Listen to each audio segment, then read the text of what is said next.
بسم الله الرحمن الرحيم. نستكمل الندوة. Welcome to our national agenda to UAE.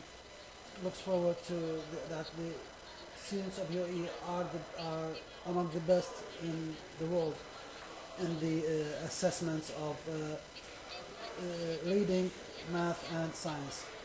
This could not be solved only by the policies, but also by the curriculum development as well as teacher development. And teacher development would not be the magical wand that would reflect these scores, but the school and the teacher have a big role in enhancing and developing this score test. And this leads us to the second paper, which is the effect of these papers of these scores on the level of scoring for the school level in comparison to the strategic goals or national strategic goals, and also how to enhance these assessment tests and to focus on the learning in school. This will be presented by الشيخة لولوة Khalifa, the academic consultant in the National Assessment Department in Kingdom of Bahrain. Sheikha Lولوة Khalifa has obtained her master's in education in Bahrain, and also a diploma in scientific education in Bahrain. She also filled many prestigious positions in the Ministry of Education in the of the Kingdom of Bahrain, as well as many other executive, academic and executive positions within the ministry. She has many published and unpublished participations. She has an unpublished master's thesis in the education of girls in relation with the UNESCO in Beirut, and also she has other educational studies that would help the field. She also participated in many local, regional, and international conferences, as well as educational committees. Please join me in welcoming Sheikha Lولوة Khalifa.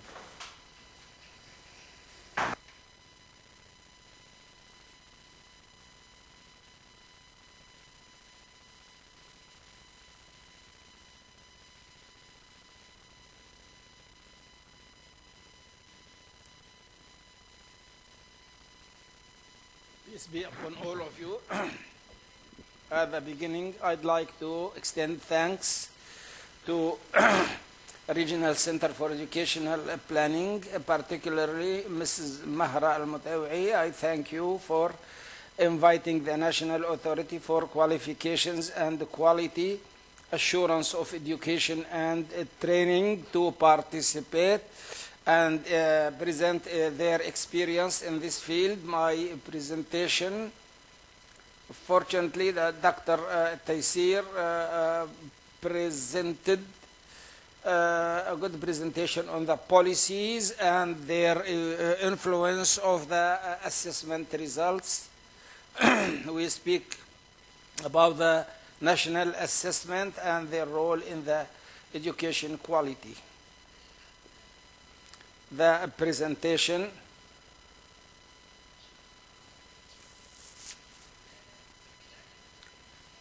when we speak about the national authority, I'd like to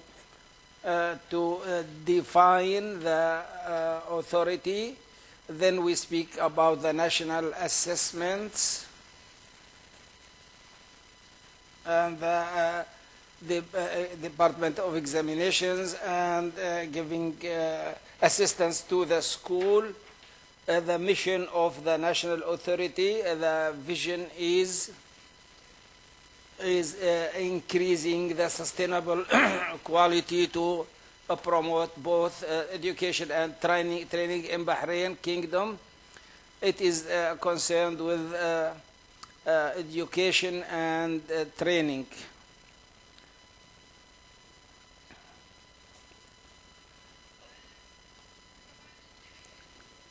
It has a role. The mission is establishing the criteria and guiding forums to measure the quality of the performance of education and training institutions, also reviewing the quality of the performance of the educational institutions, building and implementing the national assessment system, management of the national framework of qualifications, and publishing the reports on the reviews and qualifications and national assessments, and builds the national capabilities in order to improve the quality and sustainability of the educational systems. Another important is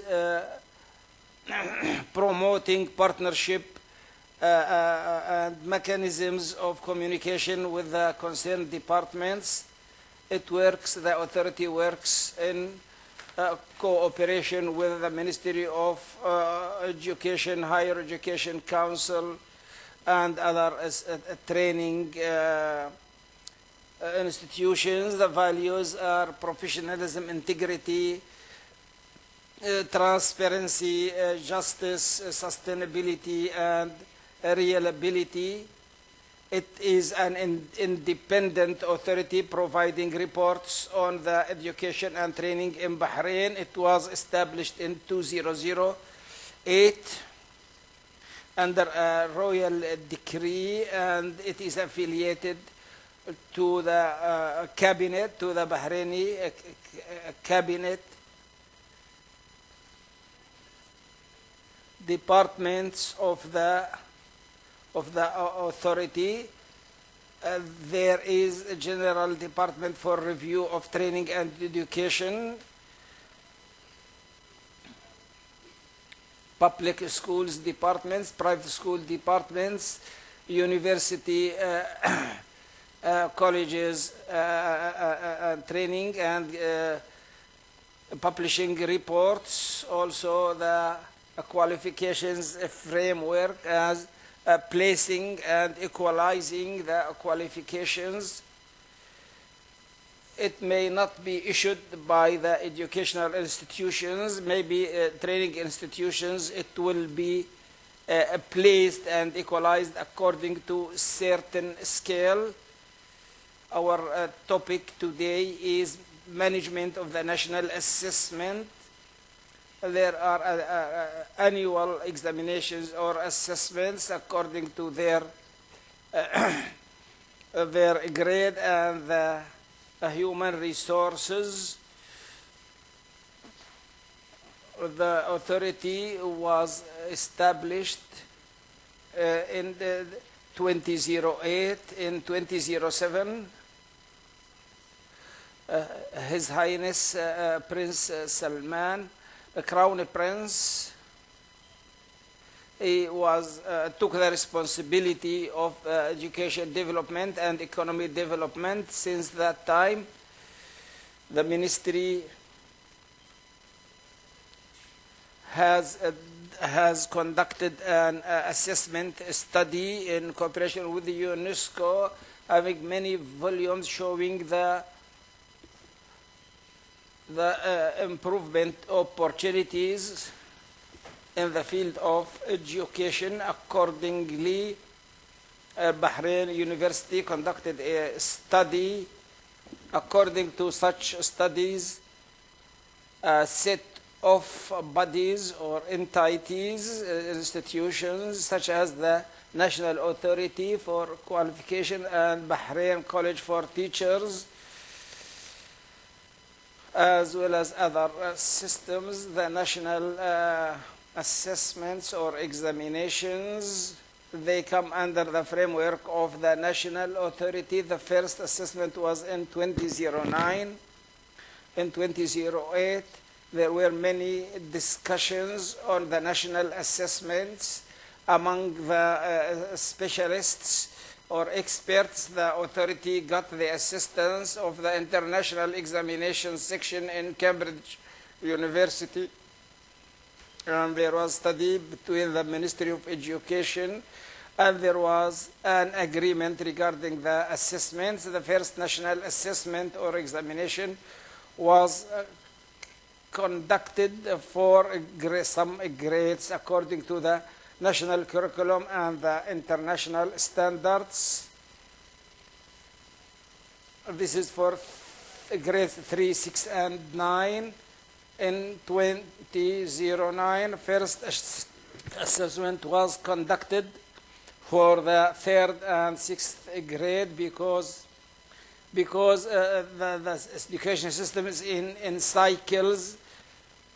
The curriculum was put in the sufficiency cycles, 3rd and 6th, 1st and 2nd cycle, then 2010, the 3rd cycle or stage for 9th grade. In 2011, same grades, we started the examination for the 12th grade in 2012. Before conducting the assessment, we make a sample or some kind of probationary or experiment how to do the examination, because it needs great secrecy. Each year before conducting the examination, we make a try or some kind of experimental. In 2014 and 2015, on 12th March, there was the exam of the 12th grade, and on 8th of May, there will be an assessment for the 3rd primary class. This is a historical overview. The department has many objectives. The most important of them, evaluation of the performance of Bahrain Kingdom students independently, without the influence of the ministry. This will be done independently in 4 main languages: Arabic language, English language, mathematics and sciences, for grades 3, 6, and 9, and assessing progress extent, a process according to the national curriculum, evaluating performance of the 2nd class, 12th class in Arabic language and English language.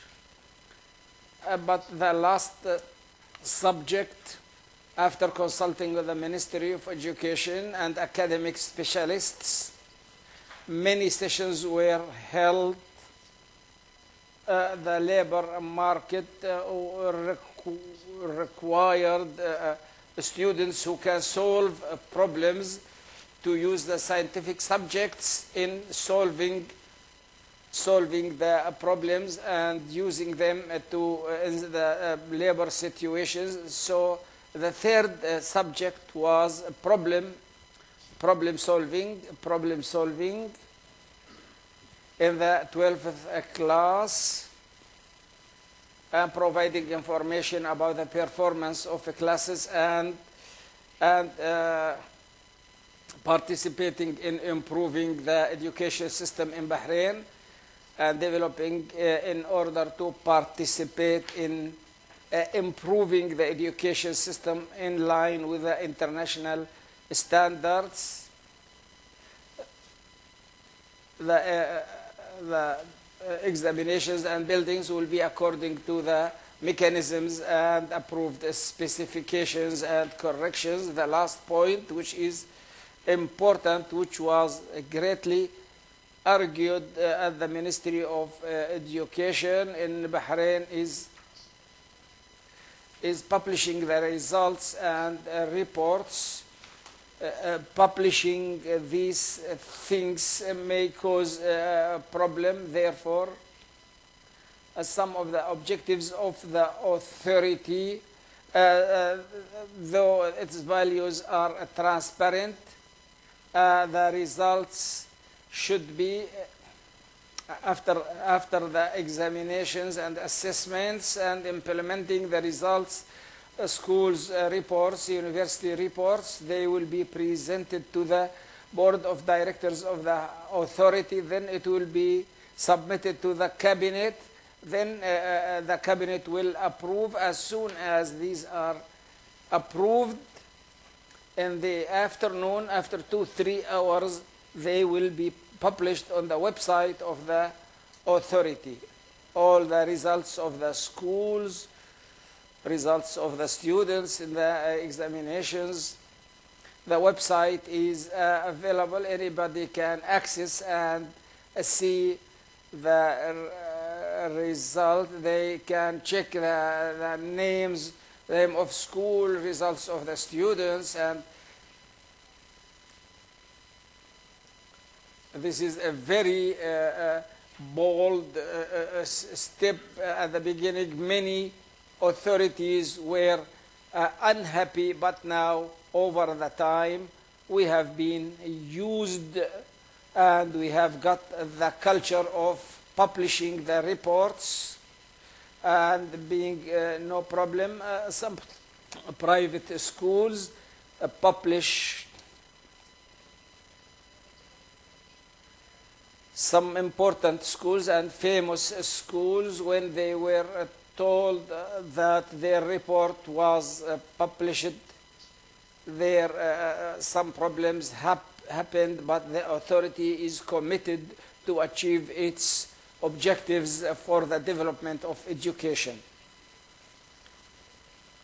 The targeted grades are 3, 6, and 9 in Arabic language, English language, mathematics, and sciences, except for the 3rd primary class.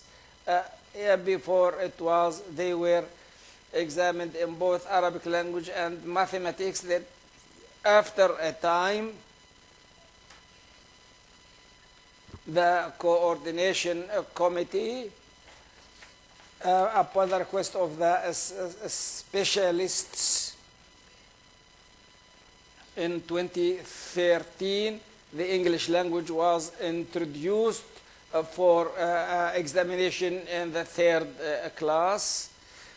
The 12th grade, they were examined in Arabic language, English language, and the problem solving.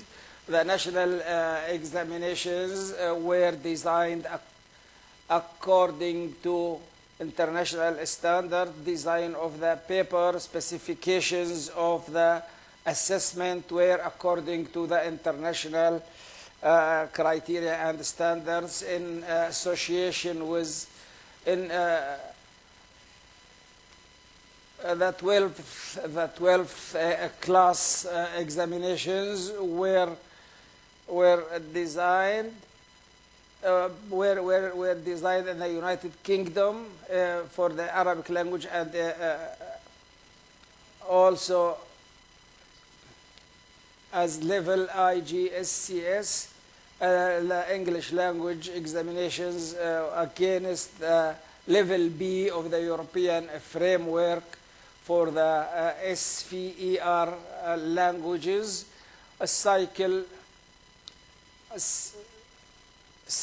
of producing the national assessments. It will be done under the supervision of many teachers, educators, ministry, and academy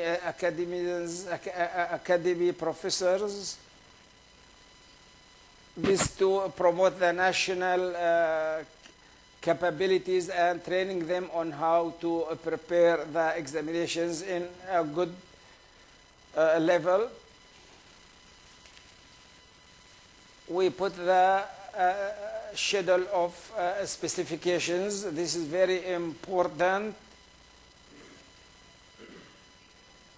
Then there is a training course. This training course, hundreds of male and female teachers and specialists have been trained at the beginning of the examinations. At each examination session, we invested in the human capital, in training the human resources and involving them in cooperation with the international partner. But now the examinations are done by national citizens according to the specifications and criteria recognized internationally. Then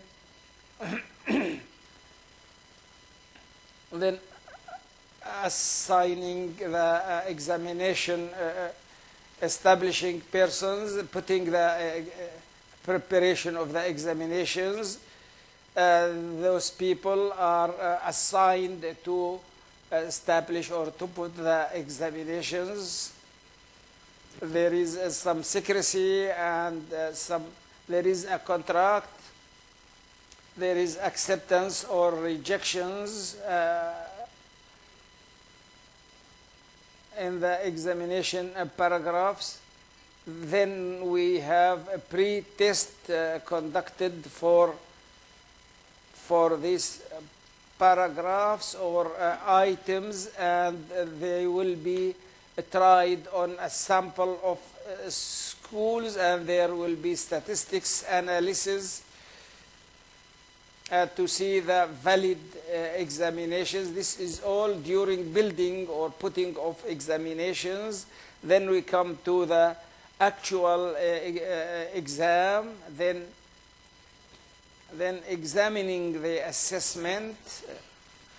There are some specialists of the Ministry of Education or from the university.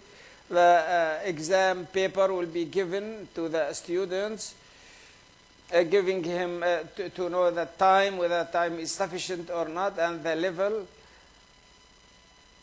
before printing out and implementing the exam itself. Then the correction of exam papers. There will be a contract between some teachers according to a contract in a certain mechanism,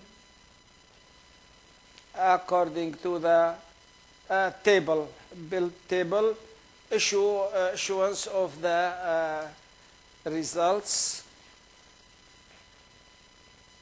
This is the cycle of producing the national assessment. It takes 2 years to check the accuracy. For the 12th class is the same process, except for the exam papers. Somebody will be assigned from among the university professors or of educators. Then the paper will be examined, then it will be implemented. The cycle will take 18 months for the 12th grade. The cycle of putting the items, examination items. This is a workshop for the teachers sent to the ministry. So we are given some teachers in public schools or sometimes private schools. These are trained on how to put the examination items. This is reflected when we speak about technical support of the teachers. When he is trained, he conveys his experience. When he goes back to school, the examination items will be according to the specifications. The items will be put according to a directory, guiding directory, and workshops will be held for teachers. There are hundreds of teachers in certain committees who correct the papers according to certain mechanisms in correcting the papers. Here I'd like to discuss one point.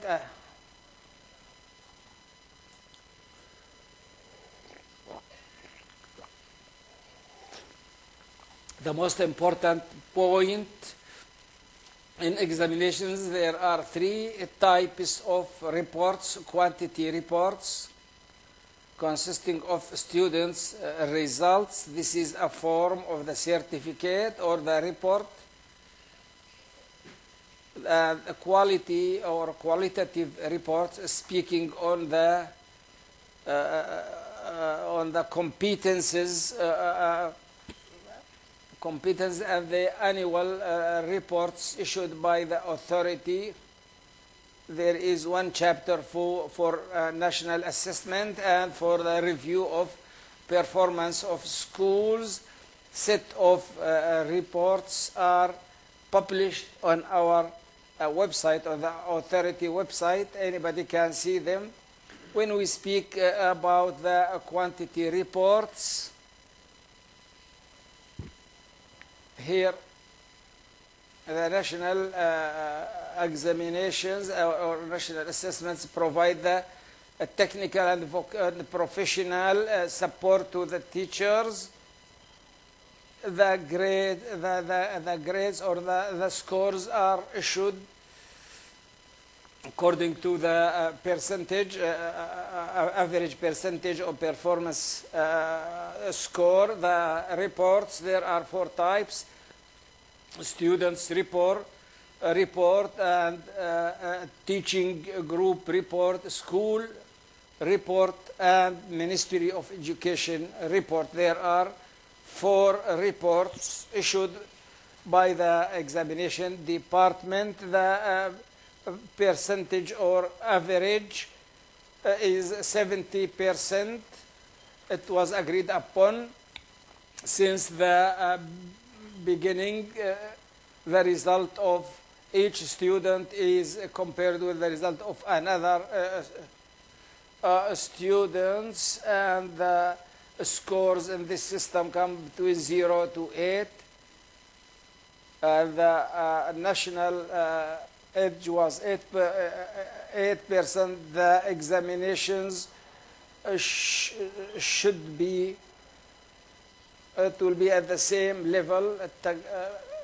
Here the students report, students performance report. Here in the grade, elementary grade, name of the school, results of the students, showing performance of the students to show whether his average, according to the national average, his parent,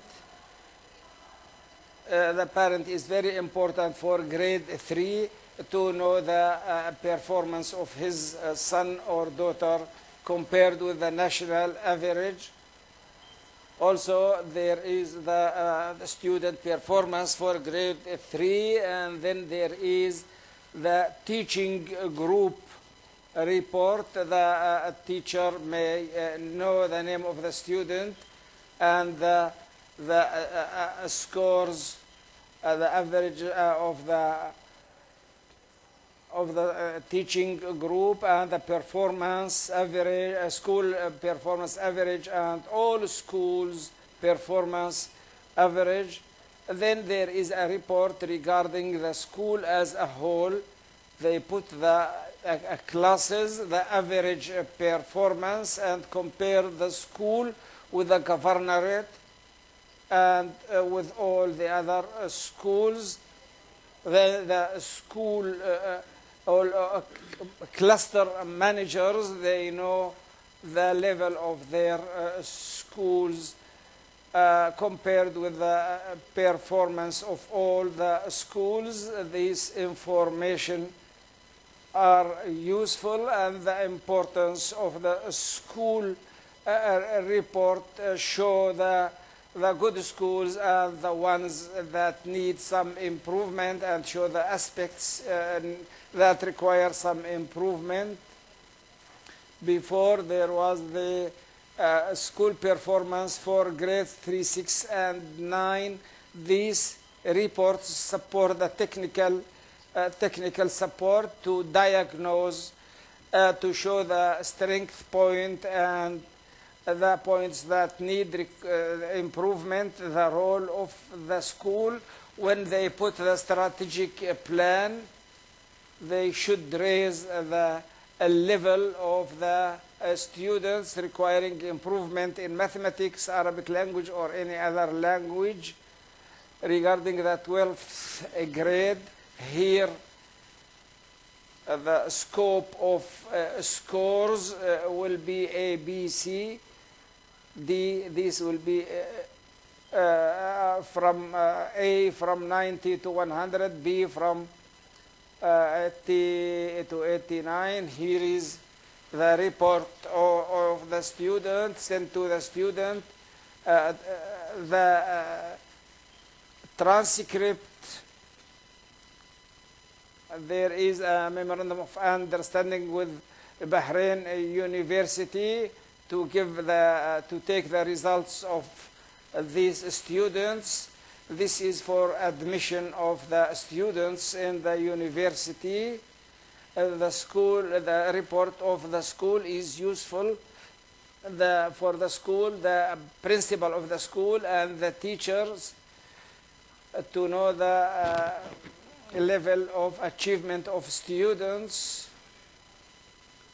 in the skills, reading skills, writing skills, Arabic language, also English language.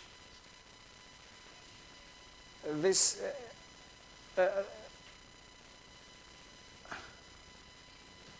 we can know how many people got A scores, B, etc. I spoke about the quantitative reports, speaking about the results of the students sent to the schools. What is important? I was at the Ministry of Education before. It was important. I was responsible for the curriculum. We wanted to know what are the competences mastered by the students, which are not. This gives us a feedback on how to intervene to raise the level of the curriculum. When at the correction time, we put a chief of correction. He will be experienced from all these chiefs of correction are taken from schools. And somebody, experienced person, will be chosen as the chief or head of corrections. We give them the scale or the report and summary report. Each paper, each examination paper has the report of the chief of correction. In case 3 papers, detailed papers, and the last report speaks briefly on the performance of this paper. The reports are published on the website of the authority, and anybody can access, and after being approved by the cabinet, and then they will be published and sent to the Ministry of Education or to the schools. The schools' reports will be sent to the school directly. Ministry reports will be sent also to the ministry.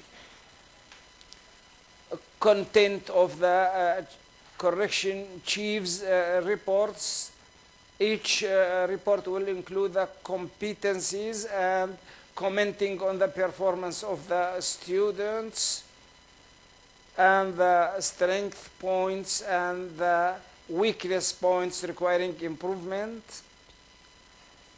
This is a form of the correction chief report. This is in Arabic language.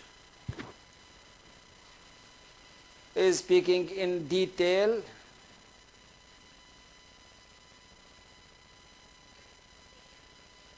on the performance of the students. I'd like to say here, when we speak about the national examinations, in our method for preparation, implementation of the examinations, and issuing the results, the workshops will be held for analyzing the results of the examinations 1 month before. Workshop was done for the 12th grade examinations analysis, examination results analysis. The principal of the school will see the results of the students through the process of the outcoming results. We see the strength points and the weakness points. This will help the school in supporting the technical support to school, and through the training done by the workshop or the cycle, production cycle. In each cycle, in each part of the cycle, workshops will be conducted for the teachers on how to prepare the examinations, how to analyze them, how to benefit from the results. Then the teacher can benefit in improving preparation of the examinations, classroom preparations or school exams, in addition to, as mentioned by Dr. Taysir, the examinations. There is another authority responsible for reviewing the performance of schools. Reports will be prepared on the school leadership, on the activities, on the curriculum, on the safety of the students at school. The report also includes the results of the examination, and a report will be written about the school. It is not technical and qualitative reports. It's also school performance reports in order to improve the quality of the education at school. I think here I have finished my presentation, and I am ready to answer any question in this regard.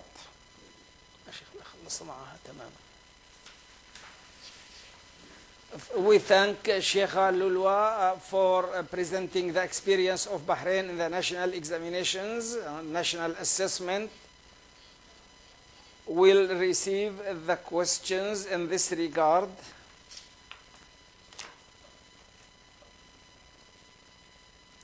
I can't hear the speaker.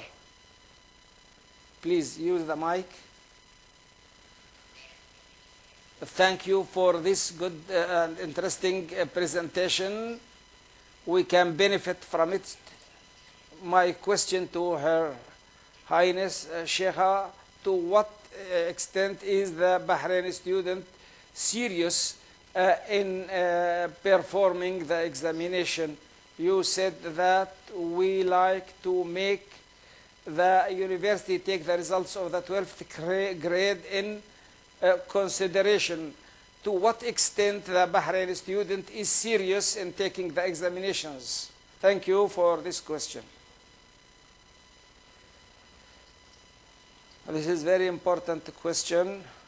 The seriousness of the students in 2008, when the authority conducted the examinations, held a meeting at the Ministry of Education on the results of the examinations. The requirement was that the results of the examination will be considered as a performance or indicator of the performance of the student. The examinations are according to international standards, so we delayed such examinations till the students become used to that. The first year, the interest of the students was better at the first year, and the results were better. But when the examinations are not important for his promotion, or upon discussion with the Ministry of Education, and recently the ministry has approved to calculate some scores of the students during the year in his final result. This percentage may increase the interest and seriousness of the students. The motive is a problem. Motivation is a problem, especially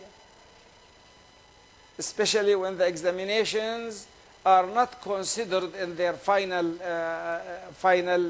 result or grade. When we hold workshops with the teachers, they are benefited. Especially for the English language, we have found out that the results have been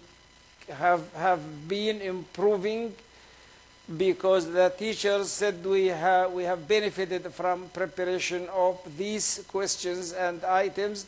The idea is that you want to develop, then you need time to convince the teachers. The teachers, when they do their duty, they should be convinced. The process needs patience. Development needs patience, and sustainability and persistence. You persist on developing something, and the other party should be convinced. The forums for the examinations were held with parents. The parents are very important. Even the media campaigns with the parents, national campaigns, were useful for the student. It's not a problem of calculating the scores and marks. The students, they like to know their marks or to attain marks. This depends on the awareness or culture of the parents or the ministry officials in the education as a whole, of the importance of such examinations and reports regarding the performance of the students.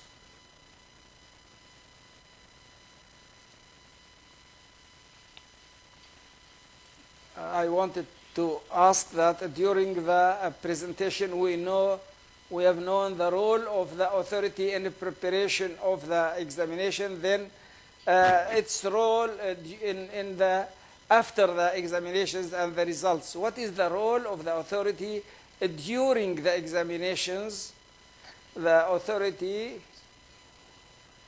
the school guide on how to implement the national examinations or assessments before preparation of the assessments. It explains to schools how to prepare the examination or assessment, how to conduct,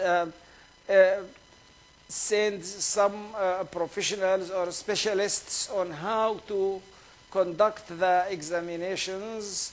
There are certain laws and regulations to supervise the examinations. All aspects should be identified during the examination. The authority makes tours, inspection tours, and there is a dividing line. And there is communication with schools. Any school having any problem, it will communicate the authority and get a reply to their inquiry and question, or there is a follow-up by the authority before the exam, during the exam, and after the exam. All the questions will be replied. Thanks to Sheikha Lولوة Khalifa for her presentation and her detailed explanations. Thank you very much.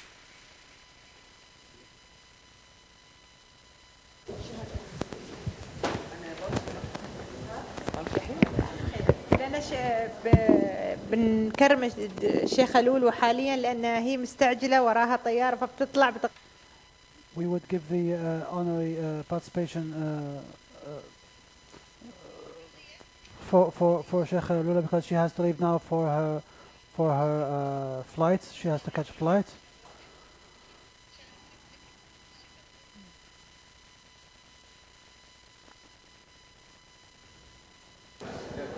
لا العفو الله يسلمك هذه كرمني الله يسلمك ما قصرت والله يوفقك ان شاء الله جزاك الله خير وما قصرتي واستفادوا الاخوان والاخوات من تجربتكم على الاقل وليد التجربه لا اكيد تحتاج الى وقت نعم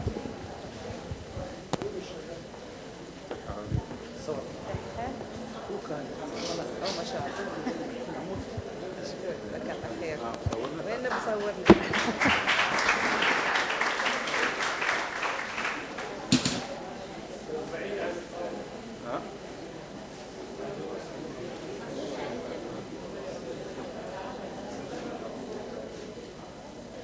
تمام ولا نصير هناك مصطفى؟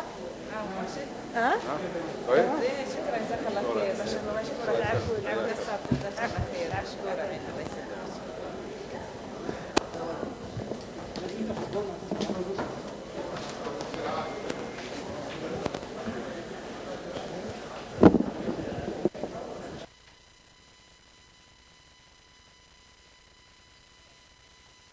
Ladies and gentlemen, now we move to our third paper about the development, the vocational development of teachers and the connection, its connection to the test results.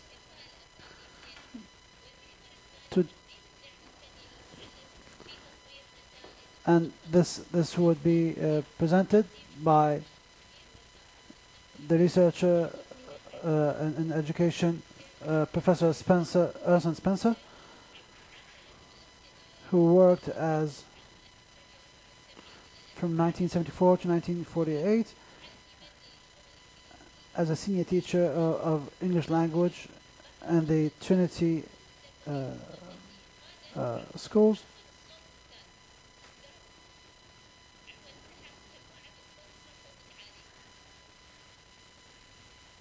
Sorry, there's a voice issue. He's a senior researcher in the Committee of Scottish Educational Research, and also he participated in the IEA studies in the early 80s.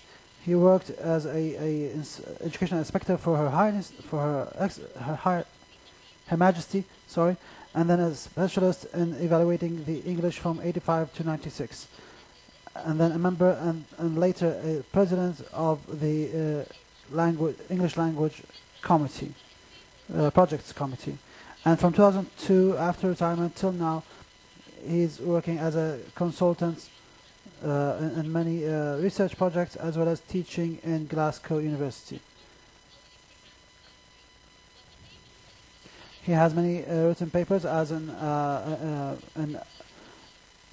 Edinburgh in 1979, and also in evaluating the English language of what is required, and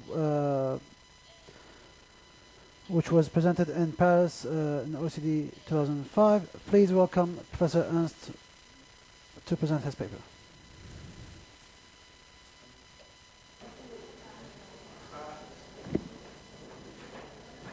Thank you. Which one?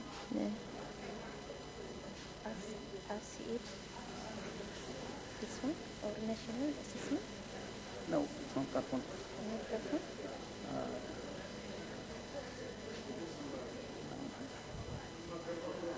It should say receipt. Which one? Receipt? It might be that. That's it.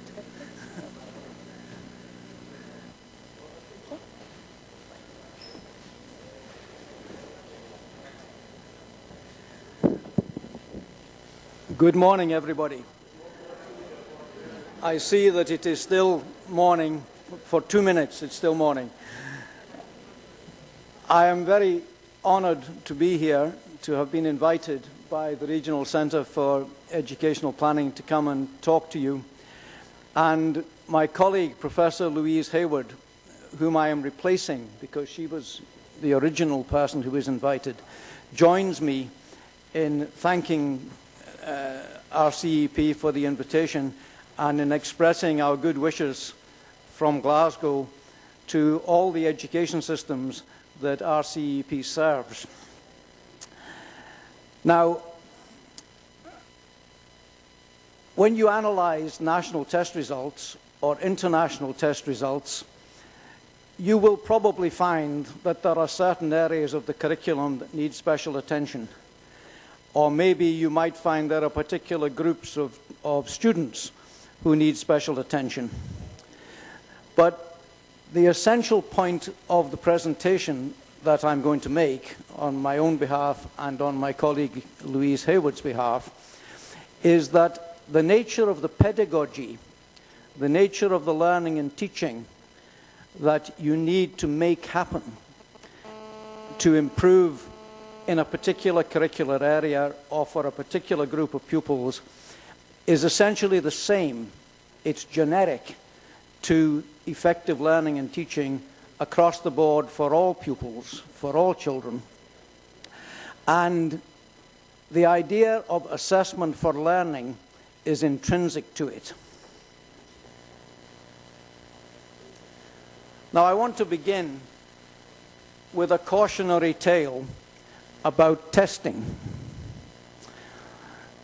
In Scotland, we used to have a national testing system which we brought into play around about 1990.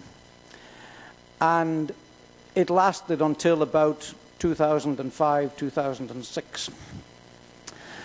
And during that time, there was a reading test which all children in Scotland took at different age groups, age 8, aged 11, age 14.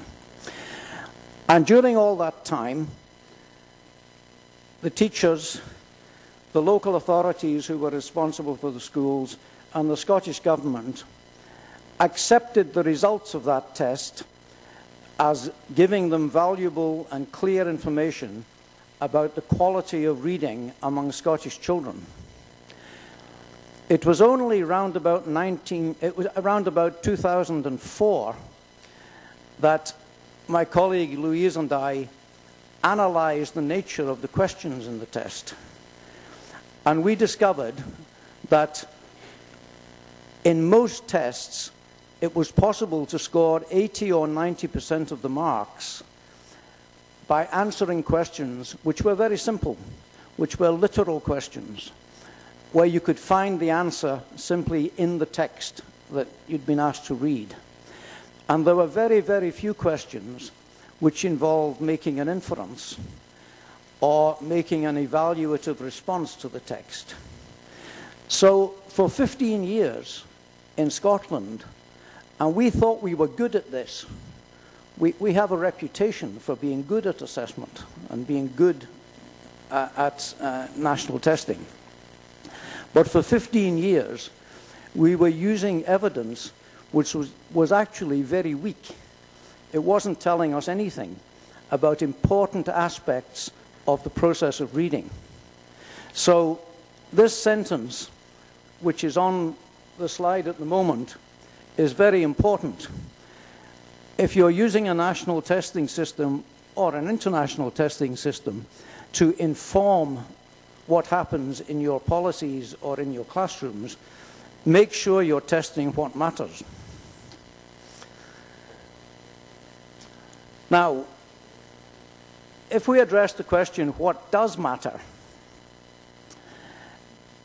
It's interesting to ask the question, assessment for learning what? What kinds of learning are we hoping to use assessment to promote?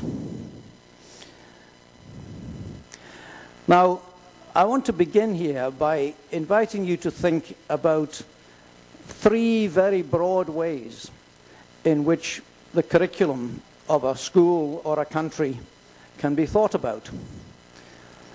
The first way, a very traditional way, is that the curriculum is there in order to initiate young people into knowledge, into ways of thinking, into social ways of living, and skills which are inherently valuable.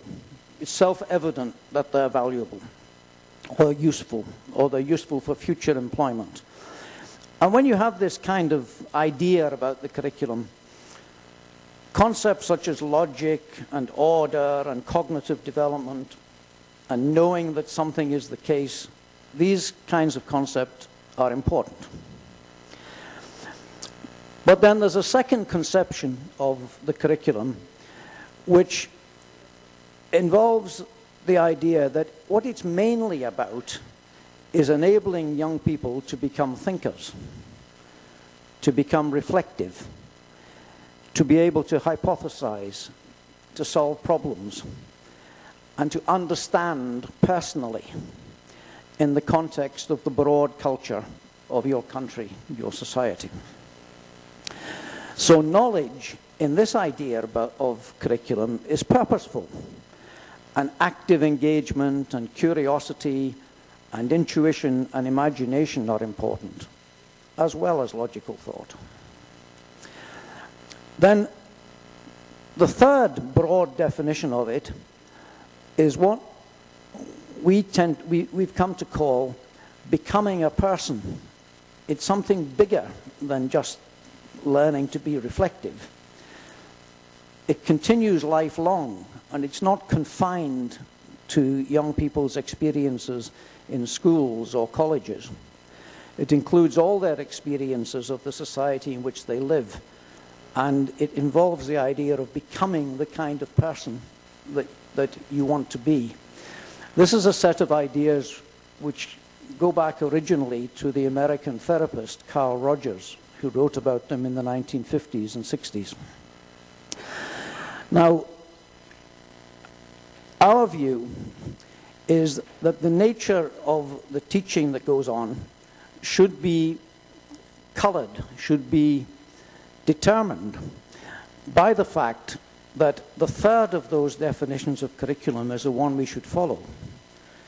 That what we're about is developing reflectiveness and self-determination, intellectual self-determination, and social and emotional self-determination, and confidence, and the idea that the teacher is not just conveying subject matter to the learners, but is also a kind of counselor who helps the students to perceive what they can do and what they can be. And our view is that for this to happen, you need kinds of teaching which provide three things, which we've summarized under these three headings: intellectual sustenance and challenge, and thinking skills, and collaborative learning, collaborative working. And what we mean by the intellectual sustenance idea is that every learner, every student, needs to be presented with significant ideas and interact with them, engage with them. Real intellectual challenges which matter in each subject area that they're studying. And another key element in this concept of intellectual sustenance and challenge is that the expectation should be consistently high for all young people to understand and think about them.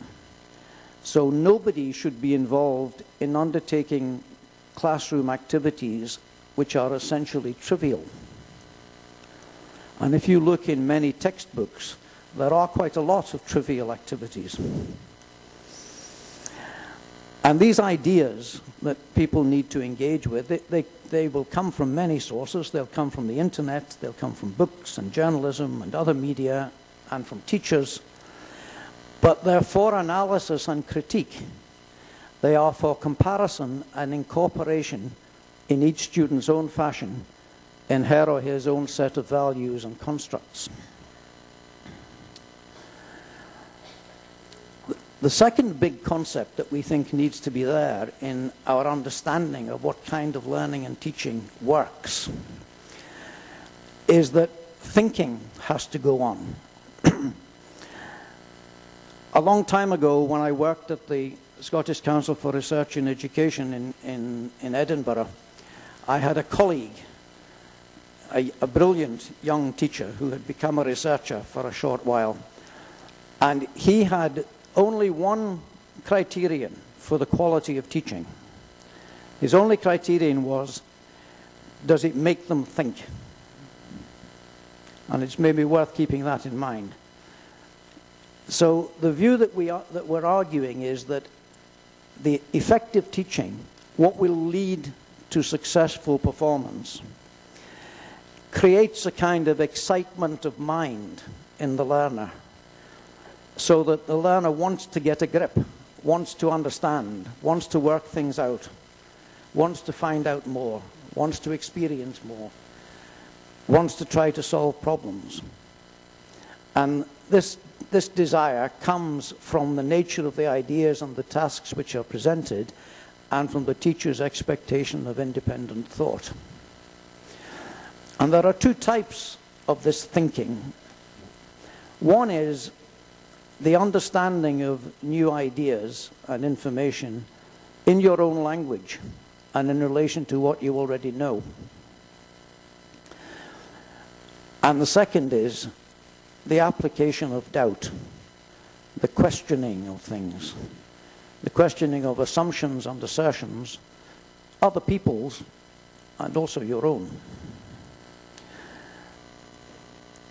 So the implication of that is that requiring young people in their different subject areas to write or to talk are valuable means of stimulating thinking for understanding. The kind of thinking you have to do in order to prepare a piece of writing, or to prepare an ordered talk, or to prepare a presentation in other media, in art or drama or music, or to make a video or a website. That kind of thinking, production of an ordered statement, requires hard thinking about the topic, about the subject matter, and also skill in and thinking about the way of doing it, which might be language or might be some other medium.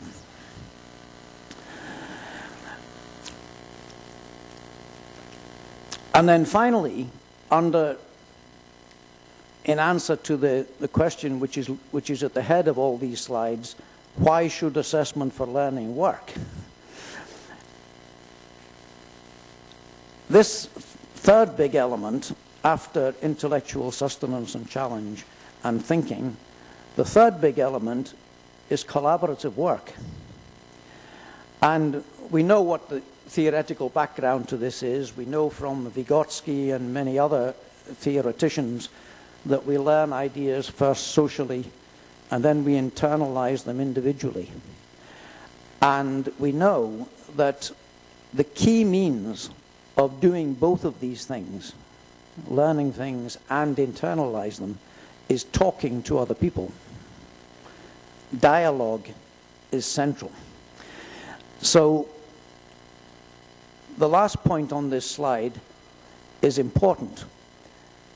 Independent learning, the development, really effective independent learning, which will lead to many young people achieving high scores in tests and examinations, is not a matter of solely individual learning. It happens through effective learning along with others, with the teacher and with other students. So, assessment for learning, the kind which will improve examination and test performance, has essentially got 3 recurring activities which keep coming back and happening again and again if you do it right. It involves stimulating the learners to think about whatever subject they are working with. It involves finding out what they're thinking and how they're thinking, and that is mainly done through dialogue, through talking. And it involves identifying with the learner the next steps, the new challenges they can face now for more effective thinking and fuller and more definite grasp of what's being learned. So it's assessment not just for learning but for development. These ideas come from the work of Paul Black and Dylan William, the UK researchers, who note that Vygotsky's idea of the zone of proximal development is not just what a student can do with support, which might just mean learning something and being able to repeat it or to recite it, but it's a description of a maturing psychological function, the ability to learn independently. And the key argument that Black and William make is that assessment for learning contributes very significantly to psychological development, to making the learner a more capable learner and a more capable performer in every way. Because the quality of interactive feedback and reflection are critical features in a learning activity. An assessment for learning develops the orientations and the abilities and the confidence which are characteristic of the independent learner, the collaborative learner, the person who is in the process of becoming a person. Now, all of that, all I've been saying up to now is in a sense theoretical. It's what are the theoretical reasons why this kind of approach to teaching and to assessment in the classroom should be successful. But the question is it successful? Do we know that it works? Actually, we do to a fair extent. Black and William, long ago in the 1990s, reviewed over 250 studies linking assessment of that kind and learning, and their publication produces a clear and incontrovertible message that initiatives to enhance the effectiveness of assessment to promote learning in the classroom can and does raise pupil achievement as measured by tests. The scale of the effect, they said, would be the equivalent of between 1 and 2 grades at the English General Certificate of Secondary Education, GCSE, for an individual. And for England as a whole, the estimated performance in the Mathematics International Programme, TIMSS, would move England up from the middle of 41 countries to the top 5 if this kind of assessment activity was consistently going on in classrooms. And they also demonstrated that the gain in performance is more likely to be even more substantial for lower achieving learners.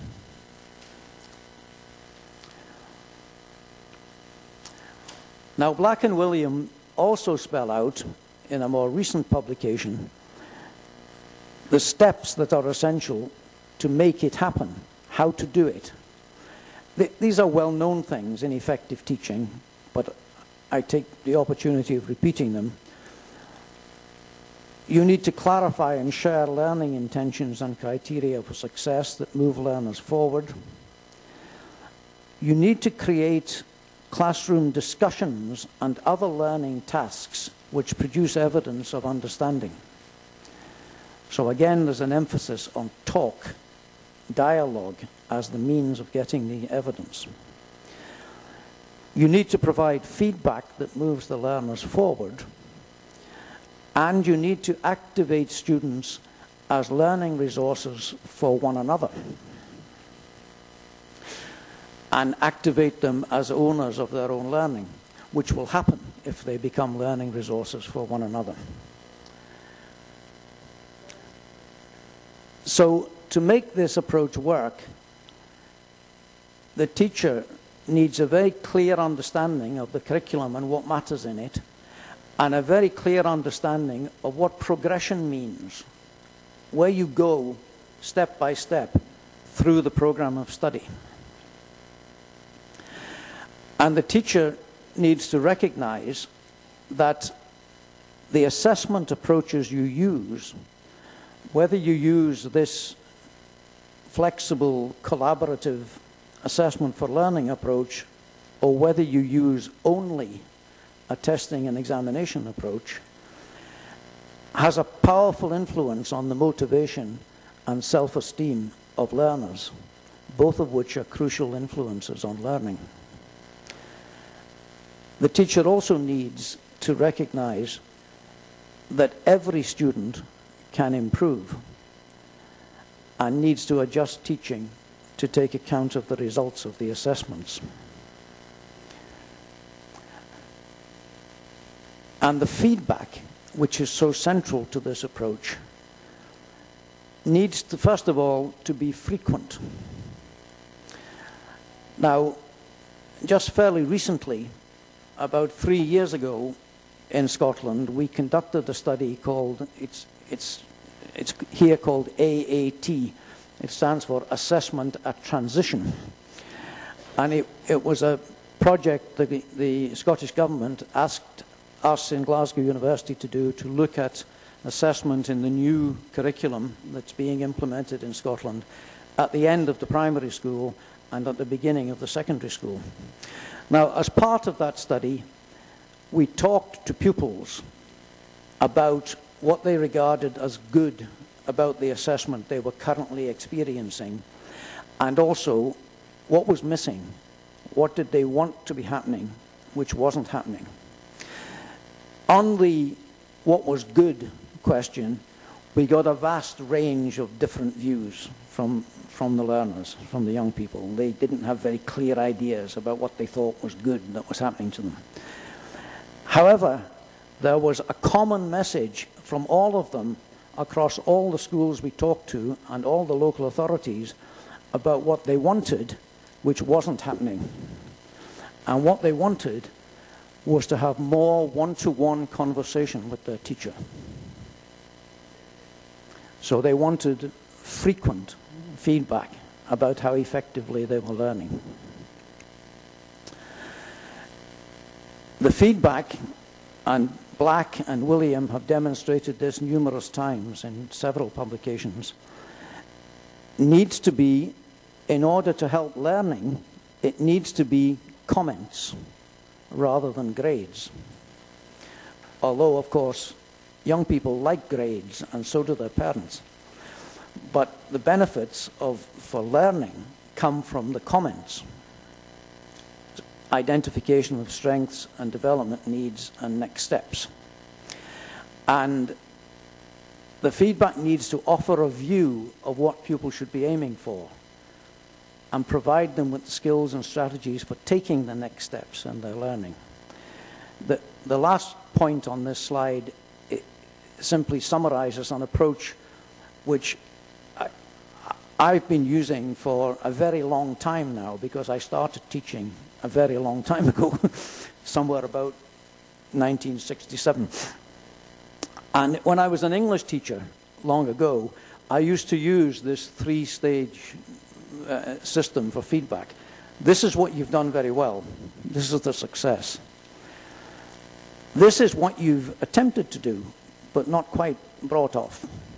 And that's the growth point, because the learner has shown that he's tried to do something there, but hasn't quite succeeded in doing it.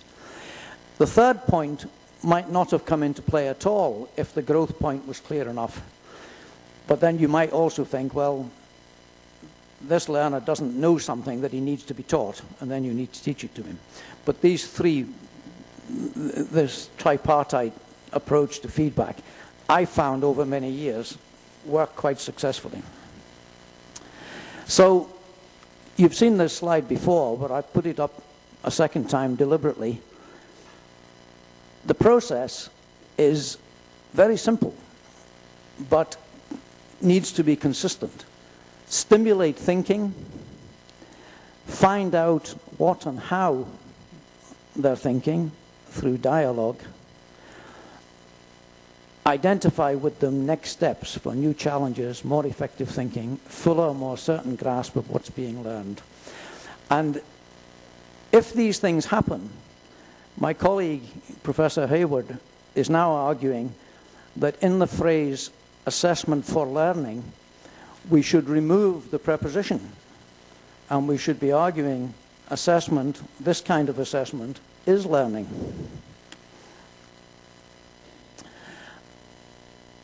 So, to make this kind of assessment happen, it's necessary to conceive of these four aspects of what's going on: the curriculum, the program of study, what the teacher does, what the learners do, and the process of assessment, as one continuous and integrated and cyclical process. Now, what does it look like when it's actually happening? I've brought a small number of examples to give you a sense of it.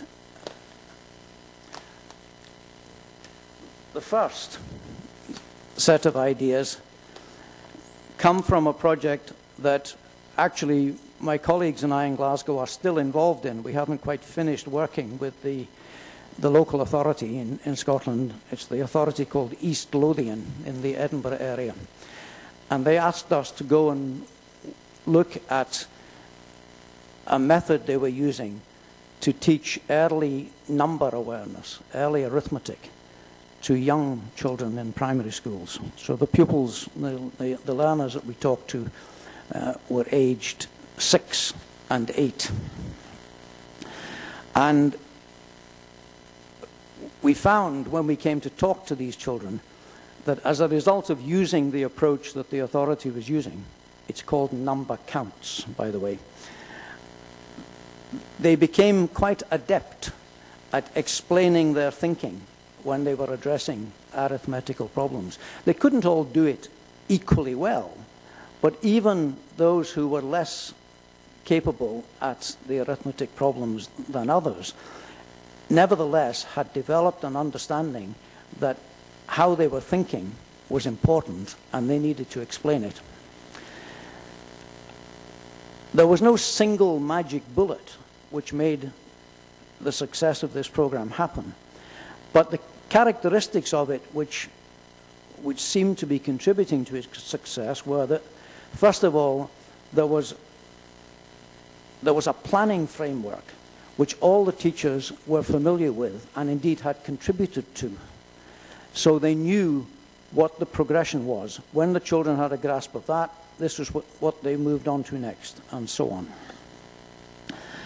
And an important idea was what long ago the American researcher John Carroll called time on task. there was a time commitment. Every day, there was a significant amount of time given to this program of developing number awareness and approaches to arithmetic. And the other key element was that the teachers were learning professionally as they did it, and learning from one another, interacting with one another, and discussing how it was being done and what was working and what wasn't. So those are key characteristics of this first study that, oh, sorry. The second one I want to say something about is one that I undertook some years ago now as part of the OECD study of assessment for learning, formative assessment in secondary schools. And in the course of that, in one Scottish school,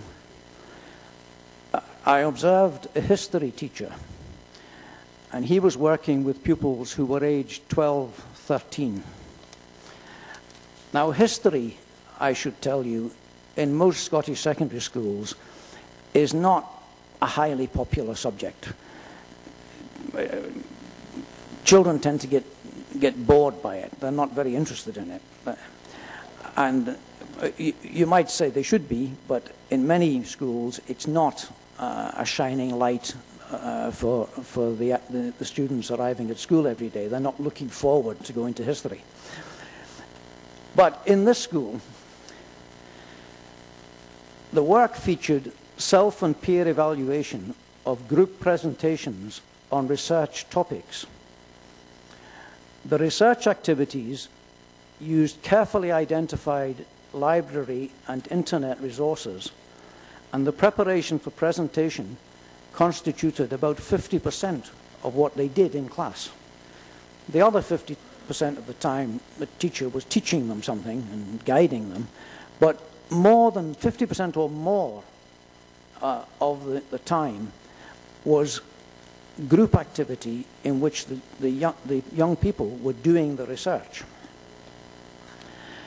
And the staff justified this approach on the grounds that the process of learning was as valuable as the subject content, and that practical application of history skills in the research presentations deepened young people's understanding of the ideas and evidence and developed not only interest in history, but also personal confidence and collaborative skills in working with other children. The research topics that the teacher chose were deliberately controversial. So, for instance, one of them was the Romans, who invaded Britain long ago, didn't really create a civilized society in Britain. What is the evidence for and against this statement? Or another one was William Wallace, who was a famous Scottish hero who fought against the English, deserved to be executed by the English. How far do you agree?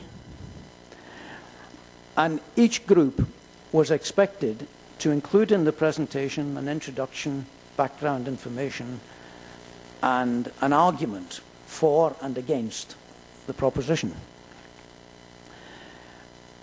But there was much more to it than just this presentation. They also agreed in the whole class what would be the characteristics of a high-quality presentation and of a less high-quality one and of a rather poor one. So when each group made their presentation, they were being judged by the other members of the class. And that was quite a motivating thing. They wanted to make sure they did it well. And the teacher had deliberately chosen the groups so that they were mixed ability. They were not all bright pupils in one group and not all less bright pupils in one group. Each group had a mix of pupils. And the result of that was that because everybody had to contribute, everybody had to do some of the research, everybody had to do some of the presentation, the brighter pupils made sure that their pupils who needed more support got support from them. It was highly collaborative. And it worked. the pupils' presentations were very successful. As a result of using this approach, they wrote better about history, and they also voted with their feet. Many of them went on to do higher history when they got to the end of their secondary school. Now, the really interesting thing about this story is that most Scottish teachers, and I suspect this applies all over the world, most Scottish teachers would tend to say, that's really interesting, learning and teaching, but we can't do it because we have to prepare the pupils for the examination. The guy who was doing this, the teacher who was doing it, was the principal examiner for history in the Scottish Qualifications Authority. He was setting the examinations which the pupils were later going to sit, and he was not taking the view that in order to pass them very successfully, they needed to be coached and given lots and lots of examination practice. His view was that they needed to do this collaborative kind of learning.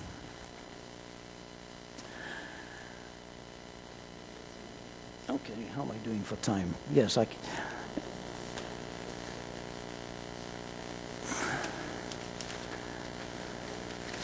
Okay, the third example of this kind of activity in practice that I'd like to draw to your attention, we gathered in a project that we did 4 or 5 years ago for one of the Scottish local authorities, the one called Highland Council. And there, we went to work with secondary schools at the stage when the pupils were doing the external examinations at the end of secondary school. So they do examinations in Scotland at age 16 and then again at age 17, 18. The 17, 18 ones are the high stakes ones, the university entrance ones. They're called Highers in Scotland. Now, the Scottish Qualifications Authority, which organises these examinations, provides publicly the criteria of success. It's a criterion, they're criterion referenced examinations, they're not just norm referenced. So the teachers and the pupils have access to the criteria for an A award, a B award, a C award. And these teachers in Highland region were using these published criteria as means of helping the children to learn more effectively as they approached the examination. So some examples of what they were doing are these. They got the pupils to think out collaboratively in groups how they would approach particular examination mathematics questions, calling on maths knowledge covered in the course, working out the nature of the problem in question, and using the published grade-related criteria to identify key requirements of the answer if it is to achieve a high grade. Or they engaged the pupils in what they called jigsaw cooperative learning, in which a group would ensure that they had a full grasp of a particular topic that they were learning, and another group had a full grasp of another topic, and another group had a full grasp of another topic, and then they taught one another. Or they got, in an English classroom, they operated what the teacher called a reading market, in which pupils made themselves very capable of answering certain kinds of question which would come up in the examination, and other pupils would move around the room and come and talk to them about how to address that question. They also, for example, in modern languages, had pupils producing their own marking schemes for summative assessment tasks, for essays in French or German. And they used brainstorming approaches and the examiner's published marking scheme to mark essays written by students in previous years, which the teacher had kept for this purpose. So these approaches were not approaches long before the examination period. They were being used immediately before the examination period and led to, according to the teachers, better success for that group of pupils than typically pupils had been getting in previous years. Okay, I'll skip the last example because I'll need to move on to finish the slides. Now, two questions which arise about the kind of assessment for learning approaches I've been advocating are, can you do it in mixed ability classes? Can you do it when you've got a mix of high achieving and less well achieving pupils?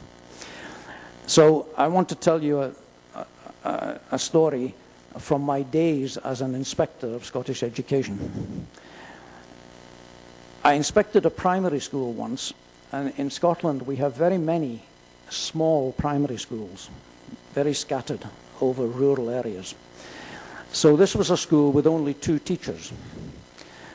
One teacher took the youngest group, youngest 2 years, primary 1 and primary 2, ages 5 and 6. And the other teacher took all the rest. So she had pupils aged 6 or 7 to 10, 11 in the same class. And that class, the 6 or 7 to 10, 11 class, they produced over about 2 years a whole range of highly effective poetry, which they had written themselves. And later, when we published, the inspectors published guidance on writing, improving writing across the Scottish curriculum, I took these poems around the country and read them out to teachers and invited them to say how old the pupils were who had written them. And they couldn't distinguish very often between the poems which had been written by 6 and 7-year-olds and those that had been written by 10 and 11-year-olds. And the reason was that the teacher, in setting the tasks and in giving them the experience of going out to the nearby lake and observing and paying attention to what was happening in nature, she didn't differentiate that according to the age of the pupils. They all had the same experience. And that seemed to me to be an important lesson in terms of what counts as challenge. The second story relates to the question, can this approach work in high-stakes contexts? Well, I just gave you some examples from Highland Council of schools using it in high-stakes contexts. But this particular story is of interest too. One of the last schools I inspected before I retired from the inspection organisation was a private school in Glasgow, highly successful, and where the parents of the students are paying large amounts of money to get the education. Okay, I'm very near the end. In this school, the general level of performance across the examinations was high. But there was one department whose performance far excelled the others. It was the English department. And I inspected that department. And one of the things I discovered was that they did not give their students any kind of examination until about 2 months before the final examination, when they were 17 years old. So they used the assessment for learning approach throughout, and their success was higher than all the other departments. Okay, 2 last points, not about the nature of the learning and teaching, but about the kind of leadership you need to make it happen. There are many things you can say about leadership, and this is a very selective set of points. But the critical requirement is that leaders have to focus on learning and teaching and meeting needs. And in a project that was very successful in Scotland, where the assessment for learning approach I've been advocating was successfully developed, In following it up afterwards, we discovered that there were 3 key requirements which made it work, which the teachers told us made it work. The first is what we called educational integrity, and that meant that the teachers who were involved in doing it recognized that this was good. They recognized that this was a matter of importance to education. The second thing was what we call personal and professional integrity, and that meant that the teachers had not been given something to go and implement which was not their own. They were given something and asked to think about it and work with it and make it their own. And their views were taken into account in the implementation process about how it should work and how it wasn't working in some cases. And the third and last element was what we call systemic integrity.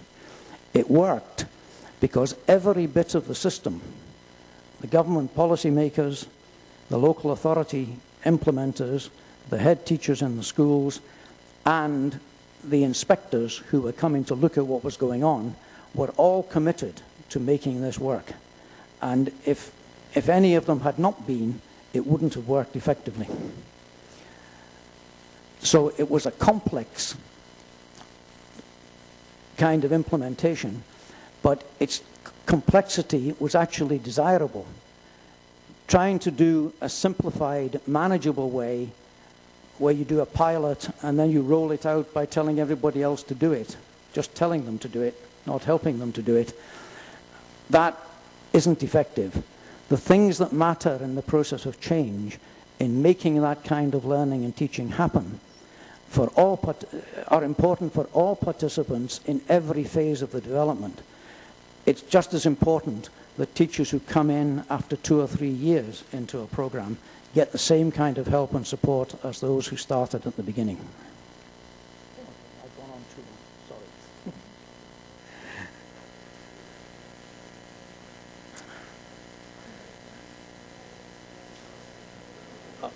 Are people going to ask questions in Arabic?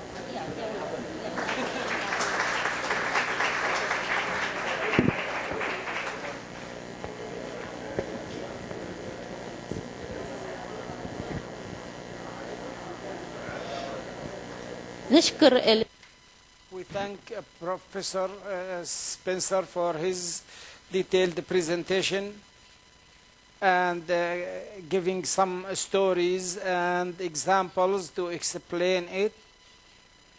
He started with a sentence and attracted the attention of everybody that be sure to assess what the students have learned.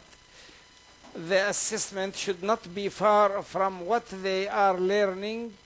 The teacher should choose certain items they learned and should assess them according to the knowledge and the skills he has taught them.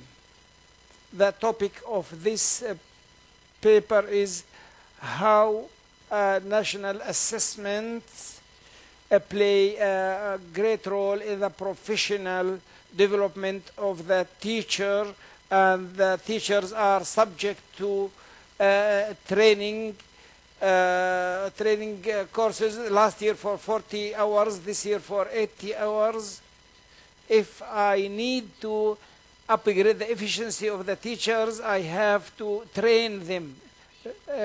True, there is some reaction by the teachers, or some teachers explain that there are some points to develop the training. The ministry has been going ahead in training. The results of the national assessments and international assessments have been translated into kits to teachers. When we speak about mathematics, we see the results of assessments.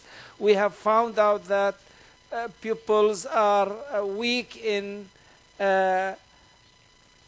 geometry and algebra. When we go back to curriculum, we find that our books have information and they contain new outcomes and national criteria. The geometry was boosted by workshops on geometry,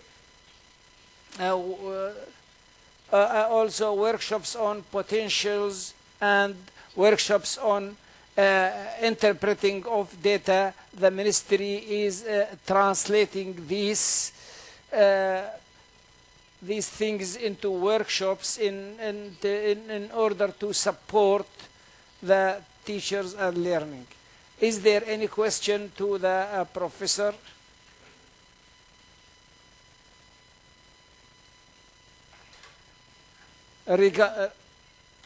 Regarding the questions, how can the ministry regarding the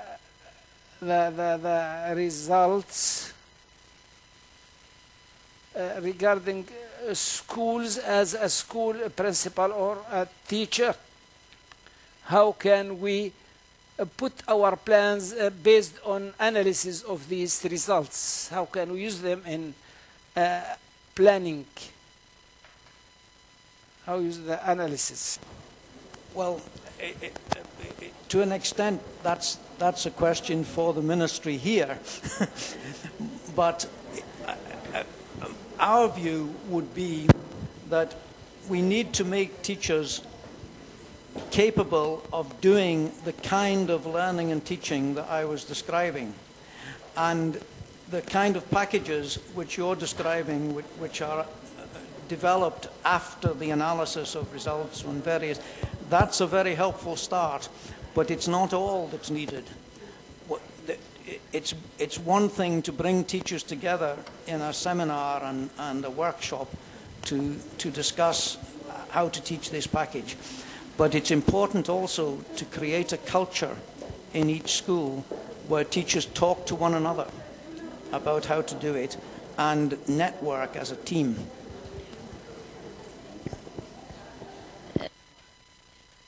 The professor says that part of the question is the point which we have spoken before, that we translated the results into a training policy, translating it into training policy as training kits is one party. The other party should also work. This is the Ministry of Education is trying to have a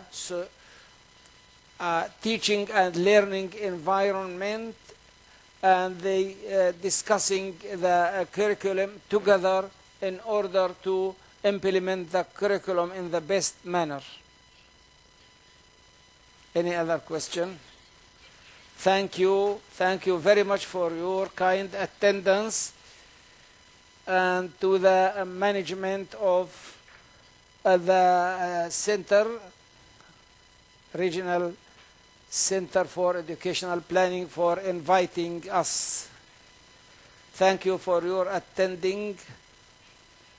We thank Mr. Ernest.